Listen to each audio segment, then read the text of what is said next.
네, 김진팔입니다. 이 영상은 위성인데요. 변화를 막 보여주고 있는데 사진을 많이 여러 장 겹친 것 같아요. 근데 뭔지 잘 모르겠고 어쨌든 여기 공장이 늘어나고 있다고 합니다. 여기는 어디냐면요.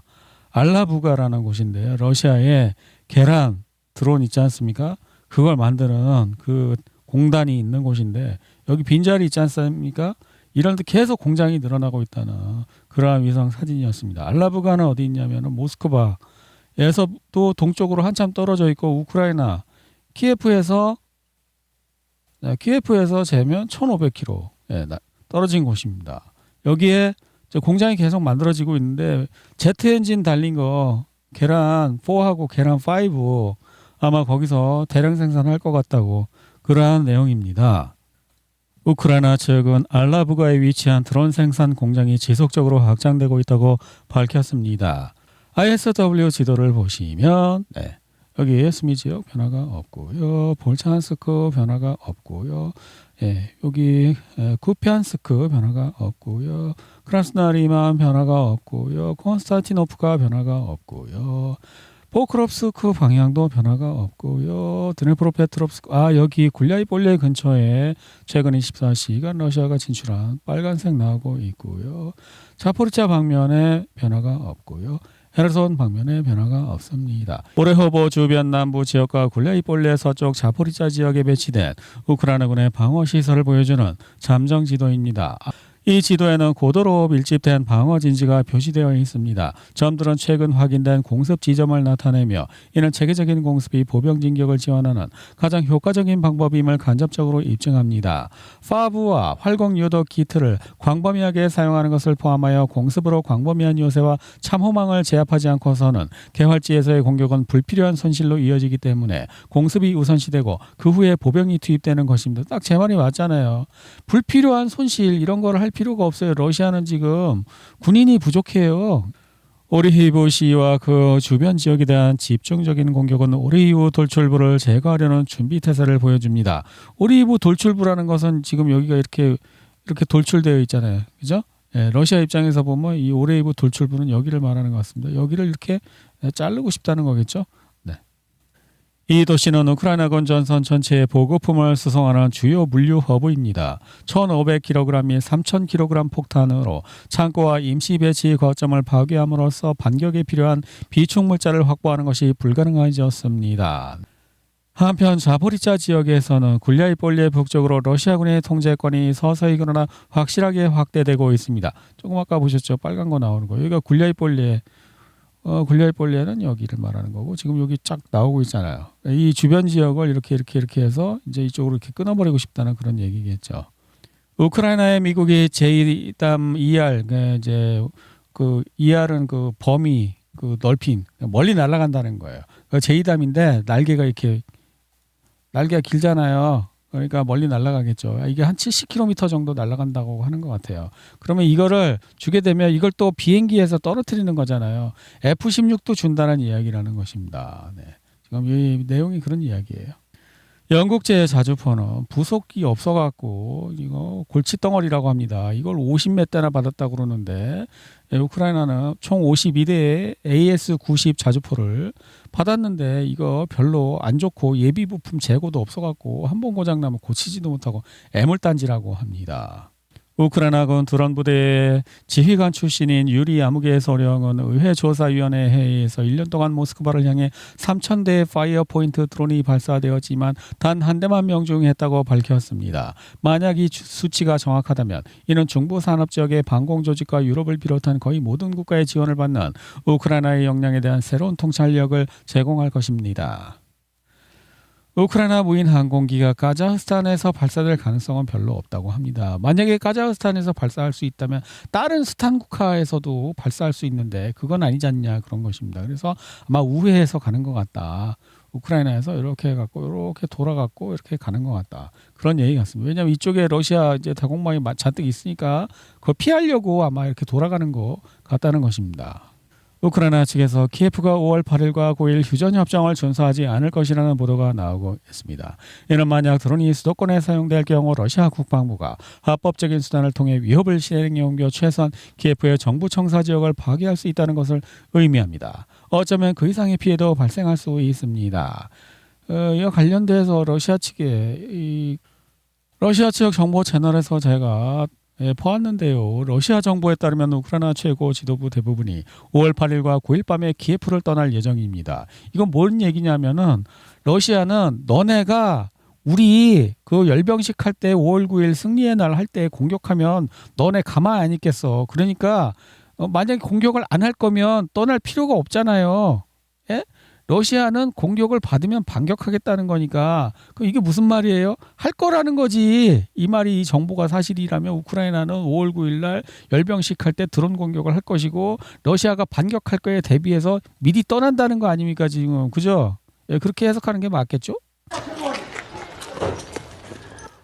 러시아의 민간시설 공습 이후 우크라이나 수미의 유치원에서 성인 남성들이 탈출하는 순간 러시아가 우크라이나 수미에 있는 어떤 유치원을 공격해서 아이들을 죽이려고 했는데 실수로 아이들이 유치원에 등원하기 전에 이른 시간에 실수로 공격해갖고 거기 있던 군복 입은 어른들만 죽었다고 합니다. 아마 교련 선생님이겠죠? 예? 유치원 애들한테 예? 나라를 지키는 그 드론 그런 조종 방법 가리키는 드론 저 선생님, 예? 교련 선생님이겠죠? 모든 언론이 사망자 25명, 부상자 수십 명이라고 보도하는 것은 어린이 사망자나 부상자가 단 한 명도 없다는 뜻입니다. 다행히 어린이들은 다치지 않았습니다. 만약 어린이가 단 한 명이라도 다쳤다면 모든 언론은 헤드라인에서 그 내용을 넣고 사망자 수에서 따로 분류했을 겁니다. 우크라이나군의 투합세 러시아 정유시설 공격 이후 19,000세제곱미터의 기름 오염이 토양이 수거되었습니다. 네. 자포로제 전선 전투 제4기지 적격파 또 이런 거 이제 드론으로 뭐 싸우는 거 나오고 있고요. FSB 전투기들은 무인 항공기의 비행 경로를 추적하여 콘스탄티노프카에서 두 그룹의 사보타주 요원들을 사살했습니다. 이제 드론 우크라이나 드론 아파트 지하에서 이렇게 드론 발사하는 고기를 찾았대요. 또 돌아가는 거 쫓아가 갖고. 드네프로페트롭스크 또 검은 연기 나는 거 보니까 무슨 기름 같은 거 불안전 요소 되는 것 같죠, 그죠? 예. 크레보이로그 제철소가 물류 문제로 생산 일부를 중단했습니다. 왜냐하면 기차를 자꾸 공격하니까 기차로 그 철강 만들 수 있는 재료를 이렇게 운반하는데 그게 없어갖고 가동 중단. 우크라이나 정보 4명이 자포로제에서 체포되었습니다. 자포로제 에네르고다라는 그 원자력 발전소 있는 데거든요. 거기서 뭐 폭발물 이런 거 해서 터트리려고 하다가 잡혔답니다. 우크라이나군이 점령한 드르즈코프카에서 공습 후 강력한 포격이 또 뭐 까만 연기. 나토를 러시아 국장까지 확장한 것은 실수였다. 프랑스 국회의원 클레만 고티의 부친과의 협상 초고. 네, 야당이니까 이제 현 정부를 공격해서 정권을 잡으려면 이런 말을 해야 되겠죠. 메르츠 장군이 독일군을 유럽 최강으로 만들겠다는 의도를 밝힌 후 폴란드는 2030년까지 유럽에서 가장 강력하고 병력 규모가 큰 군대를 만들겠다는 계획을 발표했습니다. 또 최하 10% 리베이트 띵가먹을 사업이 생겼습니다. 러시아가 위험하다 그러니까 무기를 사야 된다. 야 무기 사면 10% 최하 10% 20%도 괜찮고 30% 40% 50%더 좋아. 젤렌스키는 70%도 먹는데. 메르츠 총리는 집권 연립정부 붕괴와 정치적 위기에 직면했습니다. 그런 조기 총선 가능성을 일축하며 선거운동이 독일의 국내 및 유럽 차원의 공약 이행을 방해할 것이라고 경고했습니다. 인기 없답니다. 네. 니네가 지금 공약한 거 취임 1년 만에 메르츠 총리는 복지국가 개혁과 경제회복이라는 단 하나의 공약도 이행하지 못했습니다. 그러니까 인기가 없지. 그리고 막 자기 비판하면 300명이나 고소해버리고. 에스토니아는 러시아와의 미래 전쟁에 대비해 학생들에게 드론 조종법을 가르치고 있다. 맞잖아요. 에스토니아 드론 조종법 가르치는데 우크라이나도 유치원생한테 가르치겠죠. 전쟁하는 나라가. 그 유치원 선생님이겠지. 드론 조종 선생님. 군복 입고 딱. 우리도 고등학교 때 교련 선생님 군복 입고 딱 했어요. 수업을. 군인 출신 제대한 사람. 라트비아 국회의원이 러시아어로 된 포스터를 게시한 혐의로 행정 절차에 들어갔습니다. 라트비아는 또 러시아어 쓰는 사람들이 많은가 봐요. 그러니까 러시아 국회의원이 러시아어로 된 포스터를 게시하지. 젤렌스키는 먹이통이 두둑하다. 사업가 알랭 쥬레의 이 발언이 프랑스 X 사용자들 사이에서 큰 화제가 되었습니다. 젤렌스키는 전쟁을 끝내고 싶어 하지 않습니다. 왜냐고요? 간단합니다. 우크라이나 대통령이 먹이통, 즉 풍족한 먹잇감을 가지고 있기 때문입니다. 우크라이나 키예프에 가보면 흥미로운 점은 그곳이 가난한 나라라는 것입니다. 그런데 지금 그곳에 쏟아지는 돈을 보면 마치 돈이 강물처럼 흐르는 것처럼 보입니다.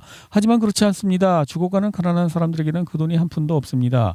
그리고 우리가 보았듯이 최고위층에서 돈이 아주 활발하게 오가고 있습니다. 그들은 모두 엄청난 돈을 벌고 있습니다. 장관들, 비서실장까지 모두 그랬습니다. 트럼프는 뭘 하고 있는 걸까요? 저는 대통령 비서실장 에르반 사건은 예르막입니다. 미국이 사주한 것이라고 확신합니다. 젤렌스키에게 이렇게 말하고 싶습니다. 좋아요. 당신과 당신 팀은 이야기로 이미 충분한 돈을 벌었습니다. 이제 그만하세요. 뭘 그만해. 돈을 아무리 많이 먹어도 목마른 소금물 같은 거야. 돈이 아무리 많아도 만족할 수가 없어. 그 이유는 제가 말씀드릴게요. 돈을 버는 데는 한도가 있어요. 만약에 월급이 100만 원짜리다. 그러면 한 번에 100만 원밖에는 벌 수가 없잖아요. 예? 근데 돈을 쓸 때는 한도가 없어요. 전 재산을 한꺼번에 배팅할 수도 있는 거거든요. 그래서 돈은 아무리 벌어도 모자른 거예요. 우크라이나 방송 채널들은 우크라이나 보안국이 드니프로페트롭스크 교통센터에서 이건 이제 강제 납치 하는 조직 수색자 이건 뭐냐면 형식적으로 너 임마 비리 돈 받고 임마 사람들 풀어주고 지금 군인이 부족한데 지금 이거 하는 거 아니에요. 이건 거의 형식적으로 보여주기 한다고 이게 없어지겠습니까? 우대가리들은 더 많이 헤쳐먹으면서 드니프로페트롭스크시에서 또 그 관련 강제 징집 관련 또 뭐 사건이 일어났고요. 네. 또 여기 또 우크라이나의 무슨 유명한 사업가인데 이 사람 양복 입은 사람 이 군 징집 관련 문제로 또 무슨 고춧가루 뭐 스프레이 그런 거 맞고요. 우크라이나에는 카운터 스트라이크를 할 줄 아는 군인이 필요합니다. 이제 군대에서는 노트북 활용 능력이 중령 계급만큼이나 중요하게 여겨집니다. 이게 뭐냐면은 아마 로봇 이제 사람이 부족하니까 아마 로봇 투입하는 모양이에요. 그런 얘기가 좀 들려왔거든요. 우크라이나에서 로봇 투입해서 지금 테스트 중이라고. 그럼 이제 컴퓨터로 원격해서 조종하겠죠, 로봇을. 그럼 카운터 스트라이크 이런 게임, 총싸움 게임 비슷한 그런 이제 인터페이스로 조작할 거 아니에요. 컴퓨터로 이렇게 키보드 마우스로 막 그런 얘기 같습니다. 러시아와의 전쟁은 우크라이나의 EU 가입을 위한 충분한 조건이 되지 못했습니다. EU 가입시켜줄 것처럼 사탕 발림하고 이용해 먹고 차버리고 대충 그런 스토리인데 몰랐다는 거냐? 한 나라를 통치하는 사람이 그런 걸 모르면 그건 범죄야. 한 나라를 책임지는 사람이 순진하고 무능한 건 범죄야. 우크라이나인들은 부패를 전쟁보다 국가 발전에 더 큰 위협으로 여기는 것으로 조사 결과 나타났습니다. 이러한 차이는 지난 2년 동안 더욱 커졌는데 2024년 5월에는 각각 48%와 36%였습니다. 이거 중국 외교부는 우크라이나의 중국인이 이제 러시아 측에 참전했다가 이제 포로로 잡혔나 봐요. 그래서 인도적인 대우를 보장할 것을 촉구했다고 합니다. 미국의 제재에도 불구하고 중국은 이란과 러시아의 드론 프로그램에 부품을 계속 공급하고 있다. 월스트리트 저널. 아마 우크라이나에도 부품 공급할 거 있을걸? 그 드론 FPV 드론 그거 다 어디 원산지가 어디 거 같으냐? 그 히토류 자석 그 강력한 히토류 자석 그거 모다 안 돌리면은 날아가지도 못할 텐데 그 무거운 폭탄 매달고 야 우리 중국인 풀어줘라. 안 그러면 너네 드론 못 쓸 수도 있어. 이런 내용도 아마 말하고 싶지 않았을까요? 중국 대변인은. 러시아가 핵실험을 시작했습니다. 구라시 함장에서 미사일 시험이 시작되었으며 이 훈련은 5월 6일부터 10일까지 진행될 예정입니다. 딱 전승절 행사 5월 9일 행진 그거 하는 거 아니에요. 너네 까불면 핵실험 하다가 그냥 좌표 저쪽으로 날릴 수 있어. 젤렌스키 조심해. 이런 좀 내용인 것 같죠. 이게 그거에 매년 하는 거 한국에 옛날에 하던 국군의 날 행사 같은 건데 저도 어렸을 때 그 서울역 남대문에서 본 것 같아요. 길거리에서 군인 행진하는 거 보고 와 군인이 이렇게 멋있는 거구나. 나도 이 다음에 그러면 용감한 군인 아저씨가 돼야지라고 했는데 진짜 군대 갔더니 그게 아니었어. 그때 제가 느낀 게 뭐냐면 겉보기에 화려하고 아름답게 보일수록 속이 썩었다는 거예요. 이건 참 재밌는 얘기인데요. 러시아에서 그 젤렌스키 이제 어디 비행기 타고 가는데 그거를 사고라고 위장해서 격추할까 하는 그런 작전을 그 짠 적이 있었대요. 그 러시아 정보총국이라는 데서. 근데 이게 바로 실시간으로 서방으로 넘어가갖고 그냥 막 터키는 공격 발생 시 나토 기구를 포함한 즉각적인 보복 조치를 취할 것이라고 분명히 경고했습니다. 푸틴 대통령 강력한 경고를 막 그래갖고 난리가 났었대요. 그러니까 실시간으로 지금 간첩이 있는 거야. 이 말이 만약 사실이라면 러시아 내부에도 실시간 간첩이 바로 정보를 빼돌리고 있는 거야. 그러니까 지금 생각을 해보세요. 만약에 푸틴이 야 어디다가 저 핵폭탄 떨어뜨리자 그러면 바로 실시간으로 전송되지 않겠습니까? 네, 어젯밤 이란상공 호르무즈 해협에서 미국 드론 한 대가 격추되었는데요. 이 잔해를 이제 걷어서 이제 수집하고 있는 건데 이게 아마 이거라는 것 같습니다. 이 비행기. 예. 이거 이제 이게 뭐냐면 MQ-9 리퍼 그 기종이라고 합니다. 예, 그런데 이제 똑같은 데가 있대요. 예. 이거. 이스라엘 공습으로 베이루트 남부 또 공격받았고요. 레바논이죠. 그다음에 헤즈볼라도 또 막 12건의 공격을 했고요. 그리고 이스라엘 방위군이 또 성모 마리아 상에다가 담배를 피우는 또 이런 거 올렸고요. 네. 또 네타냐후는 야, 너네 미국 협상을 하더라도 우리는 전쟁할 권리가 있어. 레바논이랑 계속하겠어. 막 이런 얘기하고 있고요. 네, 네타냐후 총리는 미국과 이란 간의 최신 협상 상황을 파악하기 위해 트럼프 행정부가 끊임없이 회담을 갖고 있다고 하고요. 2026년 말까지 이란과 미국 간의 평화협정이 체결될 확률을 77%라고 어디 뭐 영어 어디에서 얘기한다 봐요. 그다음에 미국이 주도하는 가자 평화위원회는 하마스가 무장 해제를 거부할 경우 이스라엘이 휴전을 요구하지 않을 거잖아. 그러니까 지금 이란하고 전쟁이 끝나더라도 이스라엘 네타냐후 너는 계속 전쟁할 수 있게 재판소 안 갈 수 있게 내가 해줄게 대충 이런 내용 같죠. 네. 이스라엘 방위국은 가자 지구 북부 옐로우 라인 인근에서 하마스 무장 세력도 공격했고요. 예, 전쟁을 계속해야 재판을 미룰 수 있는 네타냐후의 운명입니다.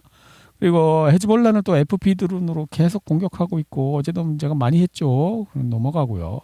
워싱턴 포스트는 위성 이미지를 분석한 결과 이란이 엄청나게 정확한 공격 능력을 가지고 있다고 허투루 맞은 데가 한 군데도 없다고 이런 이야기를 하고 있습니다. 여기도 많이 나오고 있고요.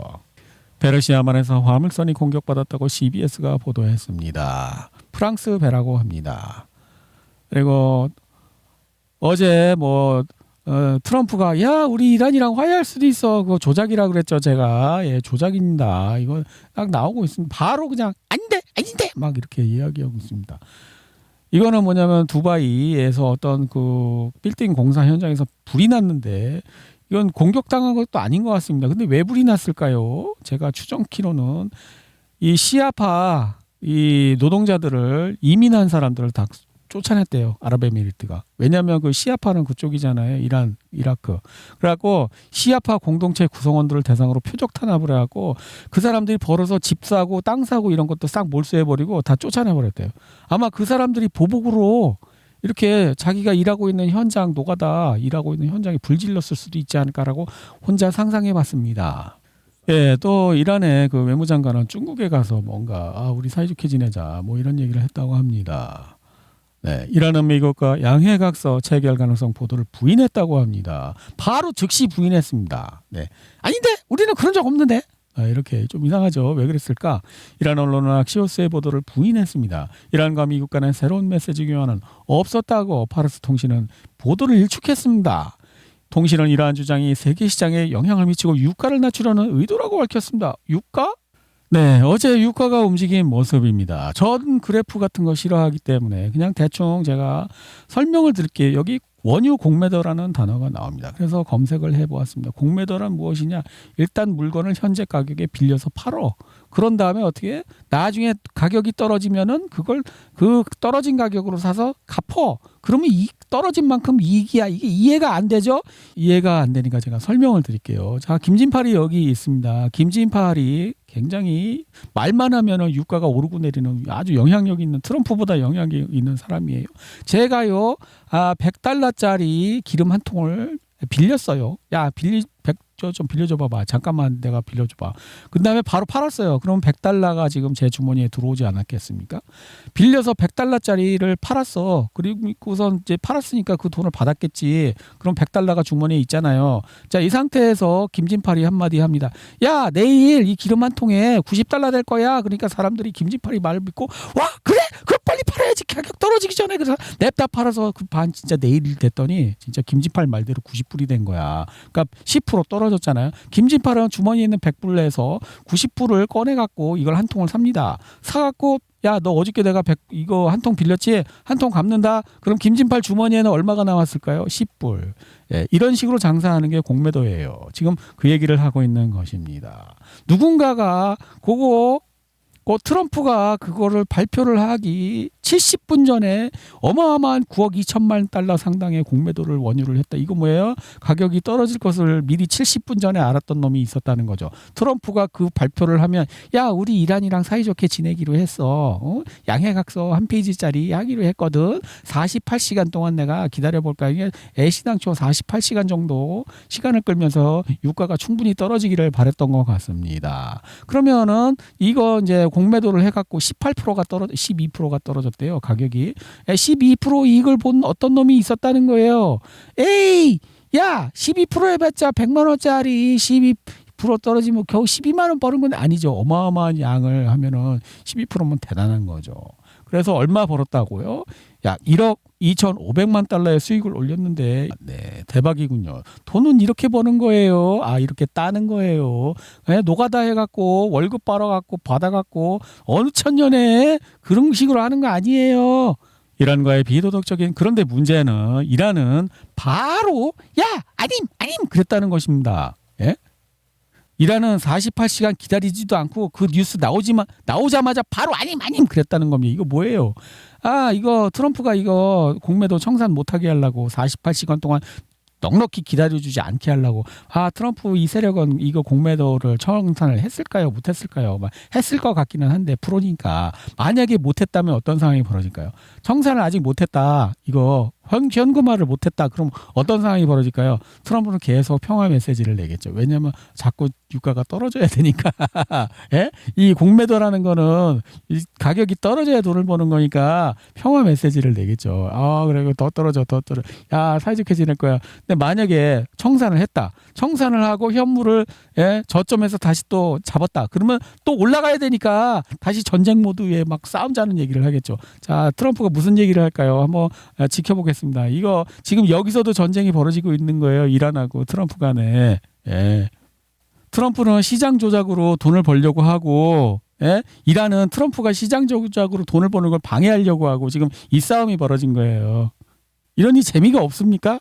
예? 재밌잖아요. 이 재미로 하는 거예요. 유튜브를. 평화중재자 트럼프 대통령이 이란이 평화협정을 거부할 경우 폭격을 가하겠다고 청산했나 본데? 폭격 가하겠다고 또 위협하잖아. 이러면 또 올라갈 거 아니야. 예? 대박이다. 자, 그래서 이 교수님인가 뭔가 유명하신 영어 쓰는 분이 텔레비 나와갖고 이제 설명을 하는 것입니다. 이 내용은 뭐냐면은 이란이 야, 이제 면적 확대하겠어. 이쪽까지 다 막겠어. 여기가 뭐가 있는 거냐면 이게 아랍에미리트가 그 석유를 수출하는 송유가 이쪽 호르무즈를 건너지 않고 이쪽에서 석유를 수출할 수 있는 거 여기까지 막겠다는 그런 이야기라고 합니다. 트럼프 대통령은 미국이 이란의 우라늄을 확보할 것이라고 말했다. 또 이제 가격 올리기 작전인가? 예? 저점 매수 해놨나 또? 파리 영내 해역의 항공모함 전단 파기는 어제 그 포드홍가 그 돌아갔죠. 고장 나갔고 대신 파리 그 프랑스 항공모함이 가기로 했나 봐요. 프랑스 화물선이 두바이 인근에서 지상 공격용 순항 미사일에 피격당해. 네, 그렇군요. 참전국이니까 영국 방위 산업체들이 호르무즈 해협에서 기뢰 제거 작전에 참여할 수 있다. 또 영국은 기뢰 작전 한다고 그러고 한국은 왜 기여를 한다더니 왜 안 해? 배도 공격당했는데 이런 얘기 나오겠는데? 미 해군 구축함 제랄드 포드함이 지브롤터 해협을 통과하고 있습니다. 이제 얘네들은 316일간 이걸 일을 했기 때문에 빨리 가서 쉬어야 된다고 합니다. 로이터 통신 기사에 따르면 앱스타인 추종자들이 이란을 상대로 비도덕적인 전쟁을 시작한 이후 핵시설에 큰 피해는 발생하지 않았으며 이란이 핵무기를 개발하고 결정할 경우 그 능력은 늦추지도 못했다고 합니다. 물론 이는 미국이 항상 주장해온 내용입니다. CNN은 트럼프 대통령이 이란 핵 프로그램 저지 시도 실패에 대해 이란은 계속해서 우라늄을 채굴하고 농축하고 있다고 합니다. 네, 돌고래. 이란이 그 돌고래 이야기 나오니까 돌고래 로봇을 이렇게 모형이겠죠? 보여주고 있습니다. 트럼프 대통령은 이란이 항공모함을 향해 미사일 111발을 발사했지만 미 해군이 모두 요격했다고. 이 말을 누가 믿냐? 이 말을 누가 믿겠어? 이란이 합의된 사항을 이행한다면 이미 전설이 된 대규모 폭격은 종식될 것입니다. 매우 효과적인 봉쇄 조치는 호르무즈 해협을 이란을 포함한 모든 국가에 개방할 것입니다. 그러니까 뭐예요? 지금 미국이 호르무즈를 봉쇄하는 건 뭐예요? 개방하기 위해서라는데 이런 개소리가 어디 있습니까? 혼란이에요. 트럼프는 전략적으로 자기가 하는 말을 통해서 자신의 행동을 적들이 예측하지 못하게 하려는 행동을 하고 있어요. 그러니까 트럼프의 말을 듣고 거기에 대해서 반응을 하지 말고 트럼프가 하는 행동을 보고 그 패턴을 읽고 예측해야 돼요. 말리에서 또 반군들이 이기고 있다는 얘기가 나오니까 또 군소 또 지역 반군들이 또 야 그럼 우리도 정부랑 싸울래 또 이런 이야기가 나오고 있다고 합니다. 제가 이 얼굴 보면서 느끼는 건데요. 동양인 중에 콧등이 이렇게 낮은 사람들이 많거든요. 근데 그 사람들이 성형수술해서 콧등을 이렇게 높이잖아요. 그러면 코가 길어 보여요. 코가 길어 보이면 어떤 효과가 있냐면 나이 들어 보여요. 예? 서양 사람들 중에 선천적으로 코가 높은 사람들은 보면요. 이 길이가 짧습니다. 예? 그러니까 뭐예요? 그 코 부피 총량의 법칙이 있는 것 같아요. 그러니까 코가 길어지면 어떻게 해요? 콧등이 죽어갖고 이렇게 죽어 보이고 코가 짧아지면 어떻게 됩니까? 콧날이 올라가는 거죠. 근데 그런 기본적인 과학적 원리를 모르고 자기가 콧등이 낮다고 콧등에다가 플라스틱 같은 걸 넣으면 어떻게 돼요? 코가 길어 보이잖아요. 그러면 나이 들어 보인다고. 그런 거 돈 들여서 얼굴 망치는 짓이야. 그렇다고 해서 이분이 성형수술을 했다는 뜻은 아니고 얼굴 보고 그게 느껴져 갖고 갑자기 생각나서 이야기했습니다. 그리고 러시아 정보 채널에서 또 재밌는 걸 발견했는데 서방의 그 세계주의 세력들이 고기를 못 먹게 하려고 왜 이산화가스, 산소가스 때문에 지구 온난화된다고.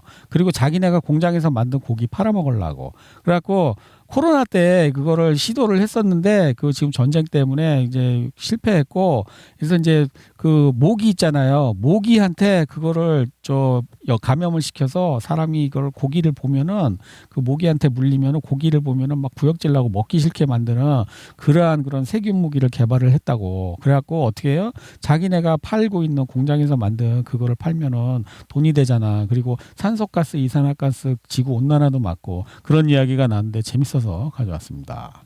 그리고 이 아미씨들도 이렇게 전기를 쓰고 매장에서 물건을 파는데 아미씨는 미국에 있는 그 자급자족 농업 공동체 종교 메노나이트 교파들이 하는 곳이에요. 근데 나중에 이제 매매가 이제 못하게 되면 짐승의 표를 안 받게 되면은 이 사람들 아미씨처럼 살아야 된다 그런 이제 얘기를 하는 사람들도 있는데 제가 볼 때 이 사람들도 돈이 필요해. 왜냐하면은 땅을 가지고 있잖아요. 땅에는 재산에는 세금이 붙잖아요. 미국도 아마 재산세가 있을걸요. 그러면은 그 세금을 내기 위해서 이 사람들이 지금 현금을 벌기 위해서 장사를 하고 있잖아요. 그래 매매를 너네 우리 말 안 들으면 우리가 추천하는 종교를 안 믿으면은 너 돈 사고 팔고 물건 비즈니스 못해. 그러면 이 사람들도 어차피 굴복할 수밖에 없는데 이렇게 현금이 필요해. 땅이 있기 때문에 세금을 내야 되니까.